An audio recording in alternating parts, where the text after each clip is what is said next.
welcome again to Atlanta and to Garson and Shaw for our 6th event. I'm really honored to kick off the day today. My name is Kathryn Dirks, and I'm part of Garson and Shaw. And today my presentation is going to be kind of a whirlwind tour of the business, the past, the present, and future, all of time. So the kind of roadmap for today, as you can see here, is a really large scope for a talk. So we'll kind of move quickly through time, pointing out some key moments that shaped the textile industry, that shaped creation of clothing and the secondhand business. And the goal here is kind of purely academic. It's just for your enrichment and maybe to give some context for your daily work. We're then going to move on to a discussion of the business at present, and that, of course, will be supported by the other speakers throughout the day. And finally, we'll head to the future to just talk briefly about sustainability and kind of the changing landscape of textiles. So I know it's a big talk, but hopefully we'll stay on track and it'll be interesting to you. Besides having to excuse a kind of quick pace through time in the historical section, you also have to excuse a slight Western bias. Given our time, I kind of am focusing on mostly histories recorded in Europe and the Americas. So just bear that in mind. We're only scratching the surface here. But hopefully it'll facilitate some discussion, and here we go.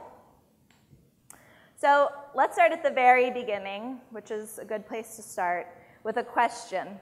Who are the first humans to wear clothing? So given that our whole business revolves around this thing, this clothing, I just wanted to ask, what is it? Where does it come from? So determining that answer is really challenging for clothes because these are largely soft materials like animal hides, furs in the beginning, and they're not really preserved in the archaeological record. So they typically degrade very rapidly, and it's very difficult to find real evidence to determine the date of when clothing first appeared. It's very rare to find actual specimens of clothing, but we do have some kind of indirect evidence like imprinting and cave paintings and carvings, and those kind of things are in our record and provide some clues. So the anthropological record tells us that the earliest humans arose in Africa, and where the climate was, of course, very warm. And as we began to migrate upward and northward into colder areas, clothing became really necessary to protect us from the elements, from the weather. So one of the most likely candidates, given this model, for the earliest human to wear clothing was this person, the Neanderthal. So Neanderthals were named for the Neander Valley in Germany where they were discovered, and they lived about 200,000 years ago. They had a pretty large time range. Their clothing was likely created from hide and fur, and the adoption of this clothing kind of coincides with their time because there was a series of ice ages that moved through the northern areas of Europe and Asia during this time, necessitating that protection that we talked about. So tools like awls or these kind of scraper stones were used to scrape the animal hide clean, and then they were likely just draped over the body and wrapped around to provide warmth. There's probably no sewing or cutting at this time, but definitely wearing clothing. So archaeological evidence, again, puts the earliest Neanderthal clothing about 100,000 years ago.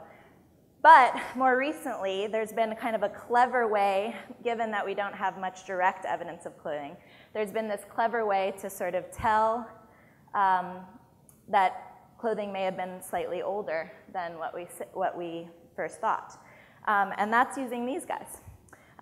Some of you know I'm a big fan of insects and entomology, and researchers actually use DNA sequencing of body lice to calculate when that parasite first diverged from human head lice. So because body lice are so adapted to clothing, we know that they almost certainly did not exist before the rise of clothing in humans.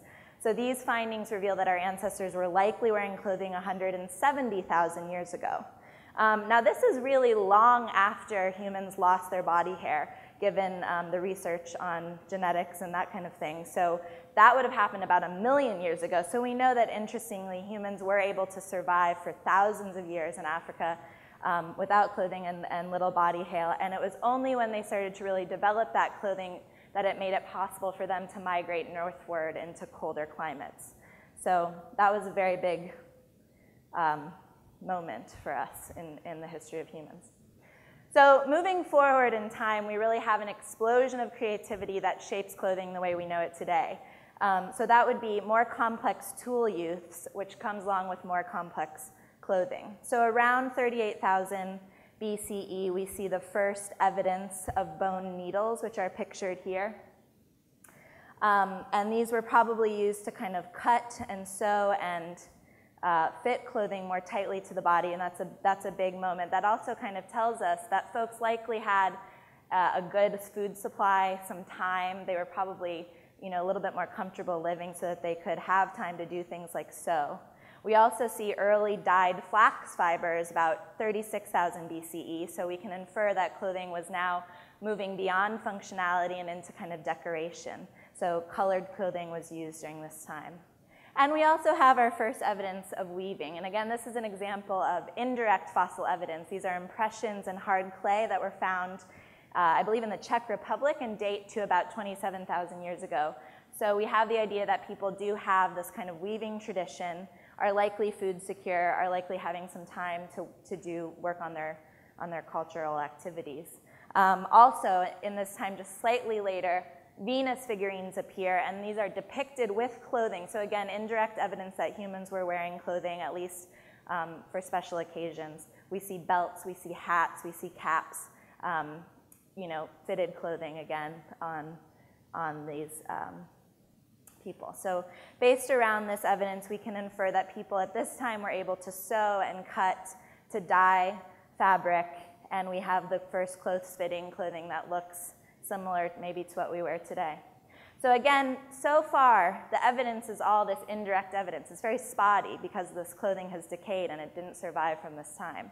And that's what archaeologists were working with for years. They were really making these kind of educated guesses. And that's until about 1991 when a really special guy comes onto the scene. Meet Ötzi. This is Ötzi the Iceman. So a German couple hiking in the Alps in September 1991 spotted a human body trapped in the ice at an altitude of about 10,000 feet. And at first they think, oh, this is a hiker that's had something terrible befall him, but it turned out to be the world's oldest fully preserved body, dating to about 3300 BCE. So this is now known as Ötzi after the Ötztaler Alps, where it was found, and it's the body of a man in his 40s, standing about 5 foot 2 inches tall, likely a hunter who was hunting in the Alps and was killed in some way. What's really special about Ötzi is the fact that when he was found, he had almost an entire kit of clothing and his daily goods on him, equipment and clothing actually preserved in the ice.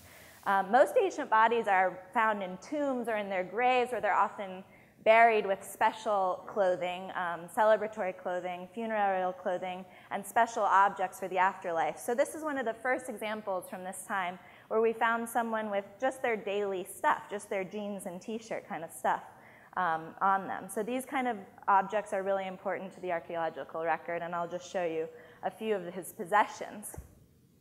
So it included 2 shoes, a goatskin coat, these kind of goatskin leggings that were very fitted, a bearskin cap.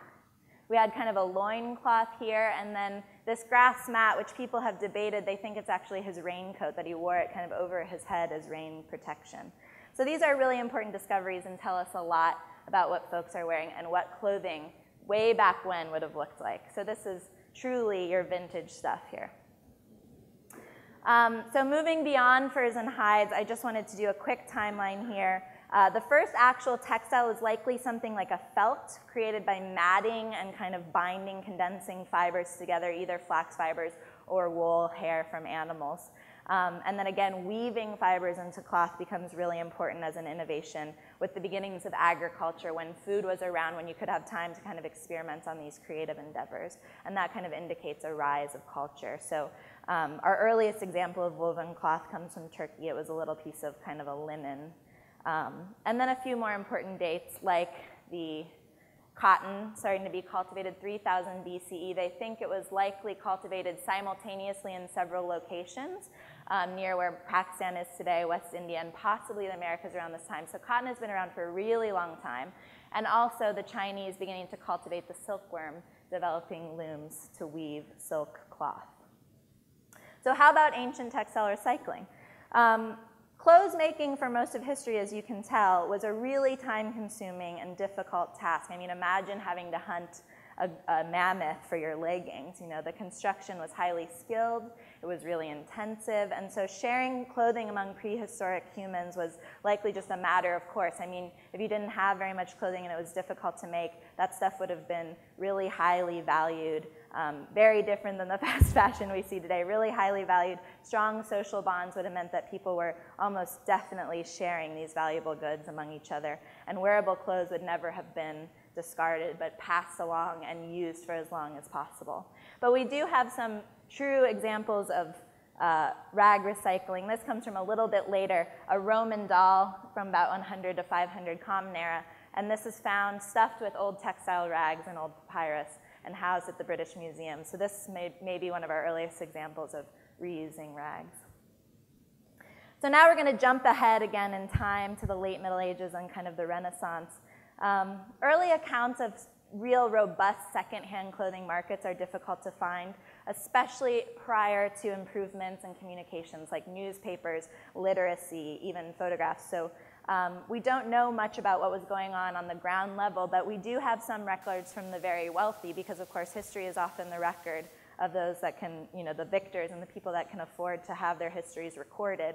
And so we do know that in the 1400s in Florence, there were guilds that were established, these kind of labor groups that were helping the wealthy trade clothing among that class and dealing with things like secondhand silk gowns and velvet.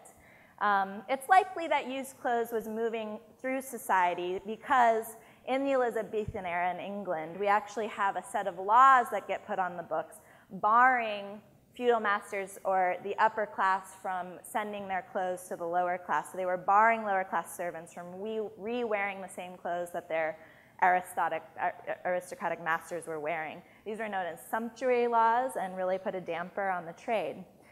So if the upper class could only resell garments among themselves, one group was particularly upset by that, and that was the theater, because of course Shakespearean theater was being performed across England, and these people they depended on secondhand clothes for costumes. So a special permission was granted, and the theater was actually one of the early buyers of this secondhand clothing. So of course, outside of the West, we have Japan and the kimono trade, very active, very robust market for used silk kimonos. Again, jumping through time to the New World. We have early Puritan settlers coming to the States and really believing in simple clothing. They reversed the sumptuary law, actually put laws on the books saying that every person should wear simple clothing no matter their station, and rather than dress in the kind of garish manner of the aristocrats back in Europe, they were wearing kind of more normative clothing. The textiles used during this era were made chiefly from wool and flax. They had a little bit of cotton, but not much. And again, fewer than 10% really owned looms, and 50% of households really had only spinning wheels. So textile production was limited in the colonies, and that meant that textile recycling was very active. These things were probably, again, shared among people.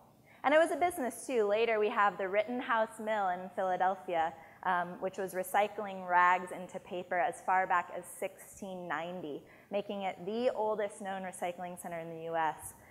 So the first recycling ever done here in the US was textile recycling. So moving forward to the Industrial Revolution, where everything changes. The manufacture of clothing was really changed forever during this period from about 1760 to 1830. Production shifted from hand methods to machines, using water power and steam power. The new kind of technologies and mechanized tools started popping up, and textiles really were the dominant industry of this revolution in terms of employment, in terms of how much value was being put out and the capital that was invested in the textiles. So this industry was the first to really use modern production methods, and we still see today the kind of echoes of that. Every aspect of daily life shifted when the Industrial Revolution arrived. Income increased, population also increased, and of course human impacts like pollution increased greatly during this time. So this is the beginning of textile manufacturing as we know it and all its associated problems. Again, three really major innovations here: textiles and the technology to make them, steam power, and iron founding, which made it possible to build factories and build these machines. So again, the textile industry kind of led the way on this mechanization. But the results are here. I mean, it was hard at the time. They couldn't really see a downside. A worker that was using a hand-powered spinning wheel in the 18th century would have taken 50,000 hours to produce 100 pounds of cotton. By the 1790s, the same quantity could be spun in 300 hours. And then with the self-acting machines that came a little bit later, it was just 135 hours and one worker to produce that same amount. So it was really an incredible increase in efficiency, and it was hard to see how to slow that down. So given that we have more textiles being produced, more fabric and clothing on the scene, naturally a rag business crops up close behind the textile industry, and we have some early examples of textile recycling closer to what we know it today. The Napoleonic Wars, for example, caused virgin wool shortages throughout Europe, which created a kind of new product called shoddy, which was one of the first recycled products. It's wool created by mixing kind of finely shredded rags with a little bit of virgin material. And a man named Benjamin Law was credited with creating that in 1813. And you can see here by 1855, it was something like 35 million pounds of rags being sorted and processed to make this shoddy. The people collecting these rags for production of shoddy and paper and other things made out of rags were known as rag and bone men. These are important people in the 19th century. They collected unwanted household items of all kinds to sell, and these are kind of our forebears. Rags, of course, were collected, metal, and actually bones as well, which were used to kind of extract the grease and make things like soap. The buyers from these ragmen were the shoddy wool manufacturers or some centralized junk brokers that existed in the bigger cities. And of course, the task was likely performed on foot with, a bag slung over the shoulder, and sometimes they used a cart or a horse. But these guys in 1851, there were about 1,000 of them working in London, and they were searching the streets for anything of value and then returning to their own homes to do their own grading and sorting before selling what they could find to the rag merchants. In these times, white rag could fetch 2 pence per pound, depending on the condition. And the rules were that all rag had to be dry before it could be sold. And colored rag was worth about 2 to 3 pence per pound as well. So on a typical day, one of these rag and bone men could expect to earn roughly 6 pence. So not very much. In 1884, when the garbage can was invented in France, there was big-time French newspapers writing about how the garbage can has now meddled and ruined the rag pickers' livelihood. So they may, in fact, still be ruining ours. But we come to this article. This is published in 1904 here in the States by the New York Times, and this is proclaiming the U.S. as the greatest consumer of shoddy wool in the world.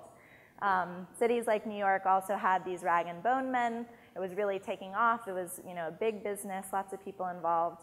And America at the turn of the century already had a penchant for a bargain. So the article goes on to kind of illustrate this effect that's still common among American consumers today, that cheaper is better, even if it doesn't last. So you can see the quote here. The cloth looks as well to begin with. Even if it doesn't wear as well, the purchaser never finds it out, for we don't wear our clothes in this country as they do in Europe. Here, even a poor man tires of a suit long before it's really worn out and throws it aside. So we can see kind of some early beginnings of a culture of waste here in America, even at the turn of the century, and the rag and bone men were working hard to fight against some of that. Forward again in time, during World War II, recycling really becomes mainstream. Financial constraints and, of course, the material shortage from war makes it necessary for people to reuse and recycle materials in their home. Massive campaigns in many countries urging people to donate metal, conserve fiber, collect rags as an expression of patriotism. So recycling begins in earnest in the home. Then we follow that up with the environmental movement in the 70s, the first Earth Day in 1970, a kind of start to look toward greening up our lives. And then on a different note, we come to the 1980s. This is when trade liberalization measures were introduced by the IMF and World Bank sponsored programs in many parts of Africa So used clothing begins to enter the African market freely. And this is in response at first to some regional wars and refugees needing clothing, but this is when the global trade of used clothing, I think, really takes off in the late 80s and early 90s. Today, an estimated 80% of Africans on the continent are wearing used clothing, so the global trade becomes really important. Now, some will argue, and we hear this argument constantly in the media, that the used clothing trade has undermined the textile industry in Africa. And in some places, it's true, the figures are hard to ignore.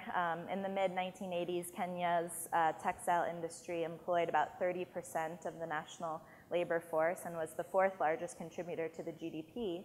And now the textile industry employs the traditional textile industry employs less than 20,000, which is far below what it once employed. However, this decline, it's important to remember, in Kenya and other places on the continent is really multi-layered. Trade liberalization policies also, of course, extended and allowed for greater competition from new clothing and textiles from China and other places in Asia to enter the country.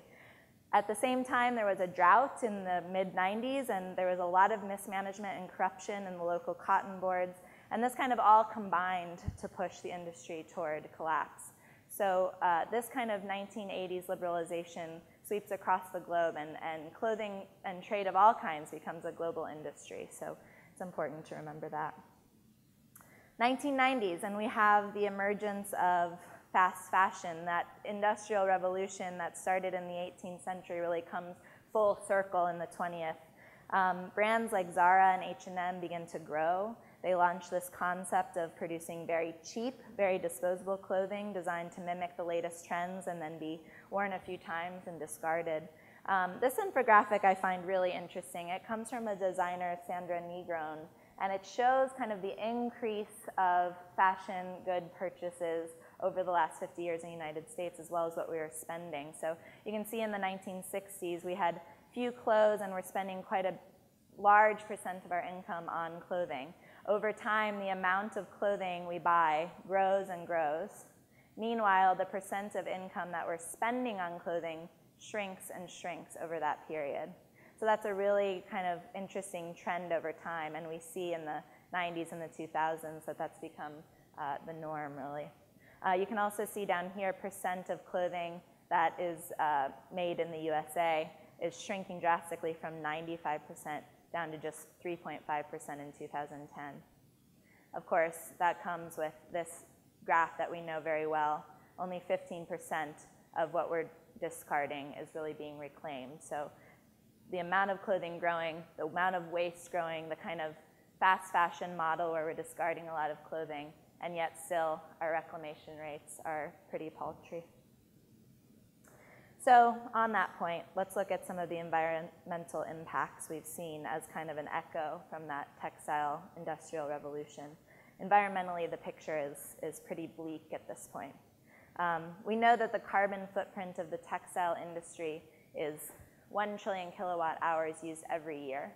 That's 10% of global carbon impact. That's a huge impact on the global carbon emissions, and that's just from the textile industry. Given that kind of impact, we know that this is associated directly with climate change caused by that greenhouse gas pollution. And this is already widespread. I mean, we're seeing impacts on all continents and across all oceans. The oceans are 30% more acidic already. Warm air is holding more water vapor, causing these massive floods and alternatively droughts, and a third of the summer sea ice in the Arctic is gone.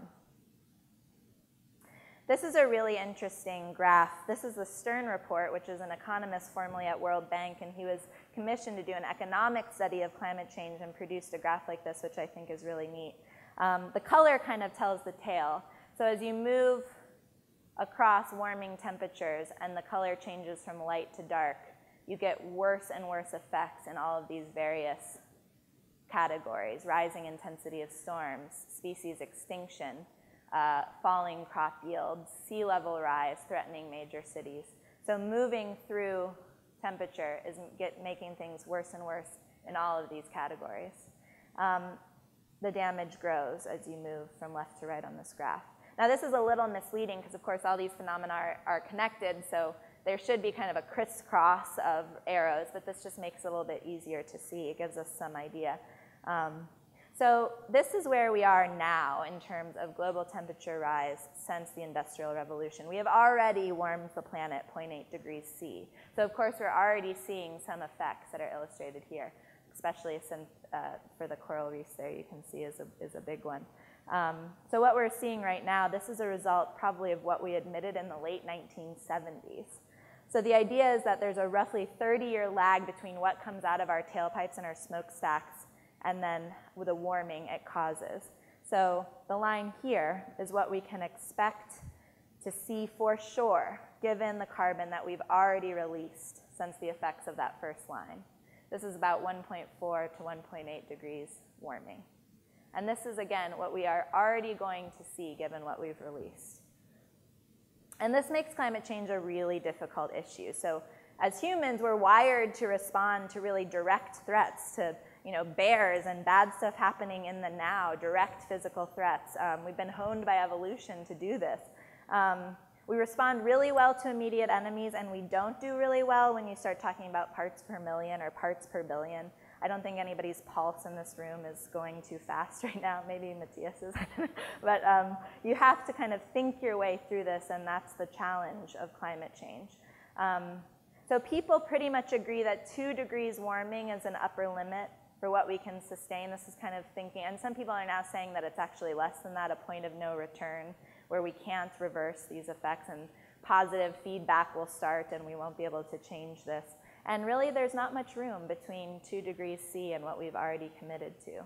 So this is, 2 degrees C is associated with something like 450 parts per million, and that's a huge problem, melting a significant amount of ice and making these positive feedback mechanisms kick in that hastens the changes. So risk doesn't start at 2 degrees. We're already at major risk, but there is a point where it's all beyond our control. And given that the space between these two lines isn't very far, 2 degrees may be that limit. It's just important to remember that we have to act now. And we are doing that in this room. This is a slide from a presentation that Use Again did, and it just shows how much, for every pound reused or recycled of these various things, how much greenhouse gas savings we can expect in tons. And you can see textiles rise as far above the other recyclable materials. So we are doing a lot to offset greenhouse gas emissions, but we probably need to be more active given that this warming is threatening us so fundamentally. Homes, food, water, income, health, livelihoods. It's hard to sustain a business when people are losing their homes in floods, having food insecurity, and losing their livelihoods. So the idea is to head for zero emissions. The idea is to do it now. There's no safe level. We've got to bring it to zero. You can see from the slide before, we're already getting close to a point of no return. And this is going to really take policy work. This is going to take changing our basic infrastructure. It's a really big task, but the cost of inaction isn't possible. It's unthinkable. The problem is we deal with this consensus gap. So this is here in the United States. The public think that 55% of climate scientists agree on global warming, when in actuality, it's 97% and probably even more. So when people don't realize that there's a scientific consensus, when they don't realize that people are telling us the truth and what's happening, they're less likely to support action. So we have to close this gap. I like this cartoon because I think it's a good way to close the gap. If it's a big hoax, we're still creating a better world, even if it's for nothing. These are the incredible advantages of trying to work toward this zero emissions world. And of course, if you think the environment is less important than the economy, hold your breath while you count your money. We need to do this now. This is really important for business and for people.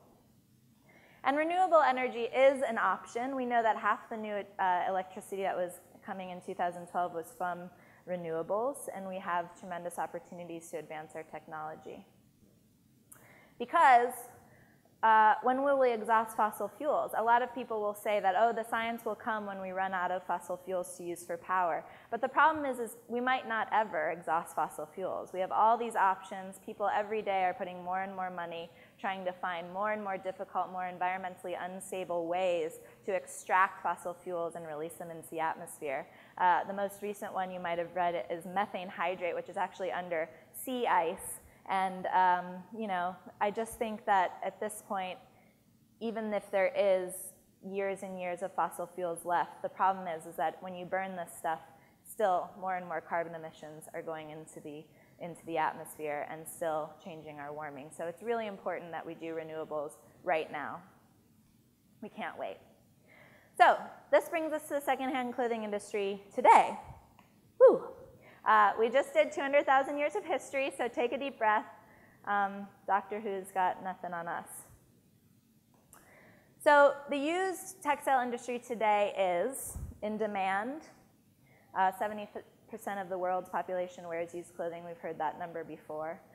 It's helping the planet because Americans are still throwing away 68 pounds per person per year of clothing and keep buying more. So our industry is really working to move those usable goods out of the landfill and into the arms of people who need them.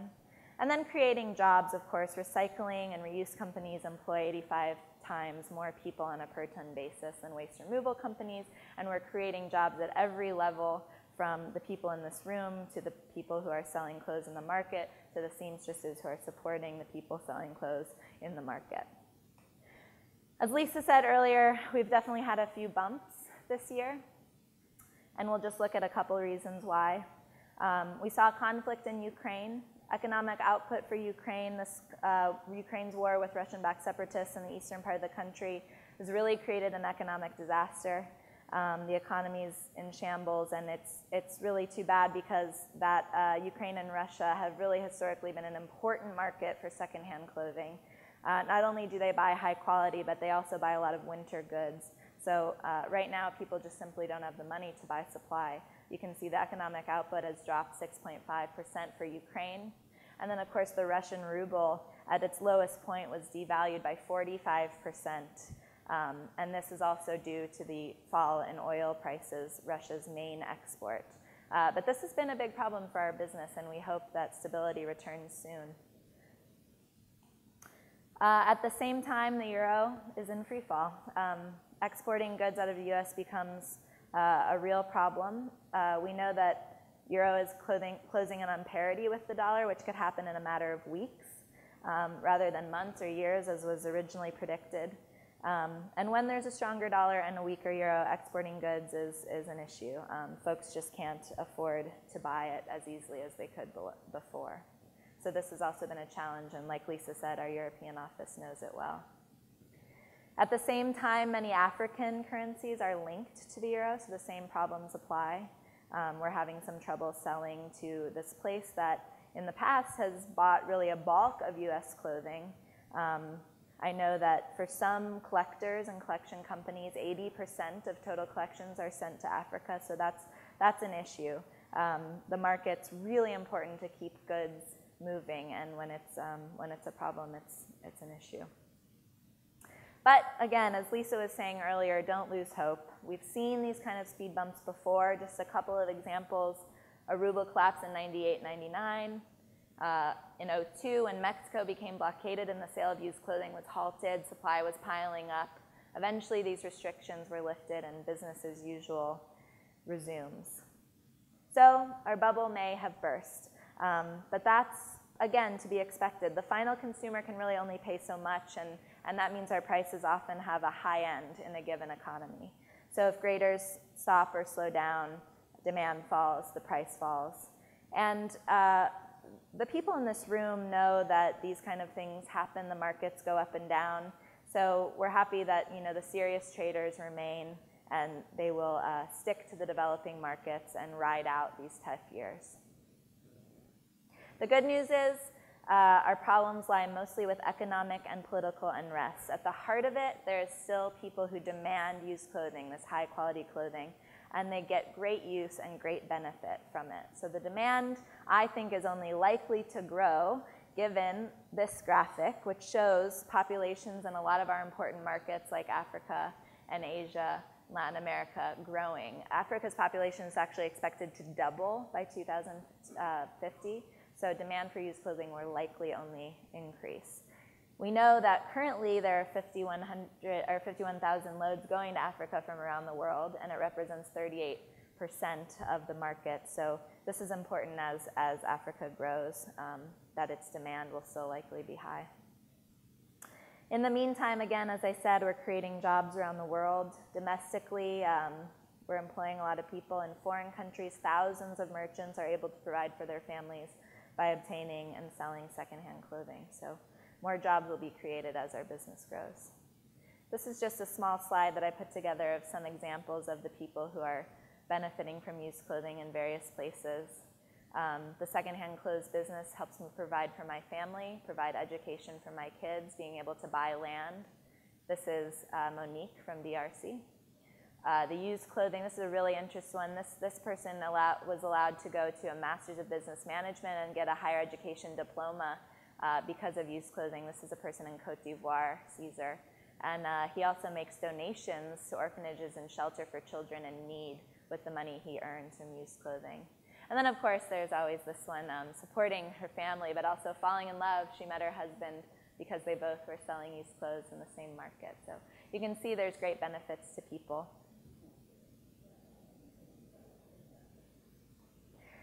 So to finish, I'll just talk briefly about what else the future might hold. We'll just kind of talk a little about the new focus on sustainability. So as I mentioned throughout the talk, some of the problems with the textile industry, this huge amount of fashion consumption, intense cotton production, poor working conditions, use of toxic chemicals in the creation of new clothes. We're using unsustainable materials. We have problems with animal welfare. There's a huge carbon footprint for the textile industry, and of course, lots of energy consumed through the whole life cycle of clothing. So how do we work in the future to fix these problems? I think the textile industry is finally starting to recognize these, and certainly the people in the room recognize these, and how are we going to move forward to fix these issues? First and foremost, the industry needs to end the fast fashion and move toward a closed loop where end of life or end of use does not mean end of life. So a closed loop system is one, we can imagine a world where all new clothing we get are made from existing clothing and textiles. So garments that would be unsuitable for reuse and rewear would get broken down through some kind of process, some kind of hopefully environmentally friendly process, and then recaptured, turned back into yarn and fabric, and then turned back into garments with no loss of quality and no waste. So that's where I think we should be moving.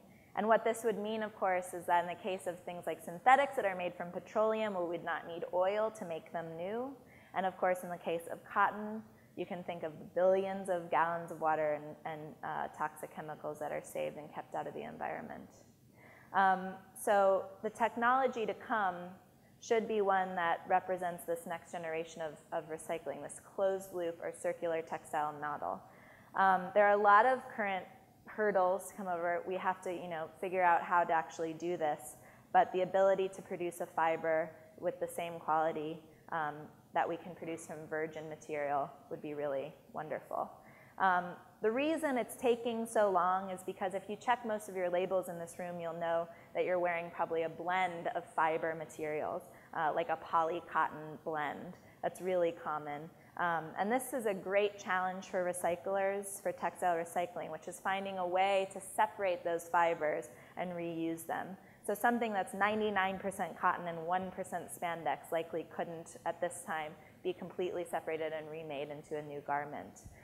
Right now, what we're doing often is mechanical fiber recycling. And there's a key difference between mechanical fiber recycling and chemical fiber recycling, which can maybe allow us to separate some of those fibers and keep them in better intact. Right now, we're just sort of chopping things up, and we do lose quality. We're not able to make as many strong post-consumer or post-recycling textiles. So again, new technologies are being developed, but they're a long way away from the market. And we, of course, to bridge the gap, need to continue to use these downcycling, mechanical fiber recycling methods and address the post-consumer and pre-consumer waste streams. Good news is that in June 2014, we saw the first garment made from 100% recycled cotton. And this came from a group of Swedish companies that worked together. They made this yellow dress, which I think is very cute. And this was made from old cotton clothes that were broken down and turned into a kind of porridge-like substance. And then zippers and buttons were removed. And then that was broken down to a molecular level and made into a new fiber, a new kind of rayon-style fabric. They get the best results using pure cotton, but they do claim that they're able to use blended fibers for this material. And they're opening a factory. They're hoping to be able to process about 2,000 tons of clothing per year and try to show scalability of this process. This, of course, presents huge economic opportunities for textile recyclers like the people here, graders, textile manufacturers, and retailers. But of course, innovations alone are not going to bring about the change we really want. The biggest challenge will be engaging the public, getting people aware, getting the collection system in place, and again, with reuse and recycling rates stuck at 15% right now, there's a long way to go. We hope to be able to increase these reclamation rates. Could we get higher and higher? We've always lagged behind in the textile recycling industry. We've lagged behind household products like glass and aluminum. But textiles keep arriving faster and faster. They're saying that 80 billion new articles of clothing worldwide are rolling off factory floors. So it's out there, it's being disposed of, and we've got to increase the recovery rate, hopefully ahead of these new technologies that may allow us to use every single ounce, every single pound of clothing that we're collecting in some way. So today I encourage you to talk to the collections folks that are here, and let's talk about a 10-year, 50-year plan to get those rates closer to 100% reclamation. Reuse, of course, is still an important, probably the most important environmentally and economically benefit or option that we have for recycling. But we do hope that textiles that are currently only suitable for downcycling could someday be used in a closed-loop recycling process and be much, much more valuable, fetch a higher price because they can be used to make new clothing. Some of the giants of fast fashion have caught on. We've seen some partnering with collections in stores, in H&M, in American Eagle, and some of these fast fashion places. Customers often get a discount on purchases for returning their worn garments. And this helps change behavior. It also increases the sales for these fast fashion giants. So some criticize this for encouraging more consumption and maybe being lip service without real change, but it's interesting to see these stores at least acknowledge that there's a problem and the fast fashion model needs to do something about the waste generated. And finally, I just wanted to share a few innovations in materials. In the future of textiles, we could see technology being used to create materials that are not cotton, that are not petroleum-based products. And this is pretty cool. So we have some interesting experiments pictured here. This guy comes from Germany. I think he's a microbiologist, and he's using milk to make an eco-milk fiber, and that's pictured here. The proteins can be used to create a kind of a fabric. Then down here, and this is already markable, you can buy this. This is a company called Virus. They're using recycled coffee beans to make a kind of cold weather performance apparel from coffee. And then this one is my favorite. I actually really like kombucha, which is a fermented tea. Some of you might be familiar with, and if you know it, you know there's like a protein, a film that's created, and you can actually, this designer is making these jackets from tea, from kombucha tea. So pretty cool. The other place for major innovation that we're seeing is in textile dyeing and processing. So there's a company out in California called AirDie, and they're trying to do this proprietary process where they transfer dye from a paper to the fabric in a one-step process, which saves a lot of water. They say between 7 and 75 gallons of water, which is a pretty big difference, but they can save energy and they don't produce harmful byproducts, the waste runoff from dyeing. And this technology uses something like 85% less energy to do. So we're actually seeing this AirDie on the runway and in manufacture right now among some higher-end eco brands. Then, of course, recycled synthetics, we see these on the market too. Everything from plastic bags to beer bottles are being used to make jeans, to do like a Patagonia coat made from recycled plastics. And so these kind of upcycling clothing are kind of taking away some of the damaging effects of new textile industries and making these more available is a good thing. So, of course, I don't have a crystal ball for the entire future, but I believe this industry, this clothing, which is part of our culture, as we've seen, part of our identities, what makes us human, what may have brought us into the places where we live now, and clothing that we love, that we feel very personally connected to. We're hoping that it's headed toward a more sustainable future, that there's this hunger out there for how to deal with textile waste, designing it out of the system. That's where we're headed, and of course it won't happen without the involvement of everyone in this room, without efforts to increase reclamation rates and invest in these technologies. And you know, there is an incentive, of course, for everyone in this room and for the people who are selling new clothing, because if you have a business model that's based on a resource that's fast disappearing or that's not able to grow in a changed world by climate change, you're not going to be sustainable as a business. So we're definitely in the right sector, and I just think we should all keep working toward this goal of zero waste and toward a better world. So thank you very much for your attention. And